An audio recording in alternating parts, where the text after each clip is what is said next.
Hello all, welcome to Cine Kahani. మాట్లాడితే ఇప్పుడు మాత్రం హీరో విక్రమ్ని చూడంగానే మనం అందరం అరే ఐ మనోహరుడు సినిమాలో ఉన్నారు, లేకపోతే చియా చియా చియా చియా అంటుంటాం. కానీ మీకు విషయం తెలుసా, విక్రమ్ గారు కూడా ఆయన కెరియర్ మొదలెట్టింది అంటే ఇనీషియల్ డేస్లో ఆయన ఒక స్ట్రాంగ్ అడుగేసింది మాత్రం మన తెలుగు సినిమాల్లోనే. ఆయన డెబ్యూ 1990లో అయింది, ఫస్ట్ ఫిలిం ఆయన చేసింది.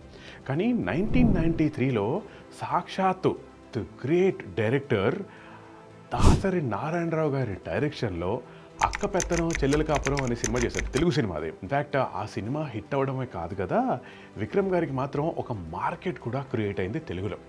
ఇన్ఫ్యాక్ట్ ఆ తర్వాత నుంచి ఆయన చేసిన ప్రతి సినిమాని మోర్ ఆర్ లెస్ తెలుగులోకి ఆయన డబ్ చేస్తూనే ఉన్నారు. ఇన్ఫ్యాక్ట్ మనందరికీ తెలుసు మల్లన్నానో, లేకపోతే అపరిచితుడో, ఎక్సెట్రా ఎక్సెట్రా ప్రతి సినిమా తెలుగులోకి రావడం మనం చూస్తూనే ఉన్నాం. కానీ 1990లో డెబ్యూ చేసి 1993లో దాసరి గారి డైరెక్షన్లో సినిమా చేయడమే ఒక అత్యద్భుతం అనుకుంటే, ఆ తర్వాత చిరునవ్వులు వరమందిస్తావా అంటూ ఇంకో సినిమా కూడా చేశారు ఆయన. ఇన్ఫ్యాక్ట్ ఒక రొమాంటిక్ లవ్ స్టోరీ, ఒక లవర్ బాయ్ లాగా సినిమాలో కనిపిస్తూ ఎక్సెట్రా ఎక్సెట్రా. ఇప్పుడు తంగలం లాంటి సినిమా టీజర్లు, ట్రైలర్లు లాంటివి కనిపించినప్పుడు విక్రమ్ గారిని చూసి అచ్చో బాబోయ్ ఈయనేంటి ఇంత సాలిడ్గా ఉన్నారు, ఇంత ఆయన చూస్తేనే మనకి భయం వేస్తుంది టైప్లో కనిపిస్తారు. కానీ ఏ పాత్ర చేసినా సరే ఆ పాత్రలో కంప్లీట్గా 100% అసలు కంప్లీట్గా అందులోకి వెళ్ళిపోవడం అనేది చాలా చాలా న్యాచురల్గా వచ్చేస్తుంది విక్రమ్ గారికి. ఇన్ఫ్యాక్ట్ మీకు ఒక చిన్న ఎగ్జాంపుల్ చెప్తాను.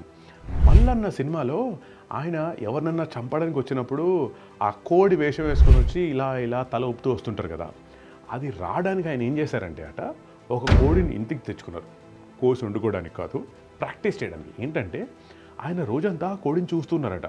ఆ కోడి నడుస్తున్నప్పుడు ఆ తల ఎలా ఊపుతుంది, అది ఎలా ఆపుతుంది, ఆపినప్పుడు నడుస్తుందా, నడుస్తున్నప్పుడు ఊపుతుందా, ఎక్సెట్రా ఎక్సెట్రా లాంటివన్నీ చూసి ఆఖరికి మనుషులని క్యారెక్టర్ని కాదు కదా, కోడి బాడీ లాంగ్వేజ్ని కూడా ఆయన స్టడీ చేసి ప్రాక్టీస్ చేసి ఆ మల్లన్న సినిమాలో పెట్టారట. అందుకే మీరు ఇప్పటికీ చూస్తే నిజంగానే ఈయన కొంచెం డేంజరస్గానే కనిపిస్తున్నారు ఎవరినైనా చంపడానికి వచ్చినప్పుడు అన్న ఫీలింగ్ మనకు క్రియేట్ అవుతుంది.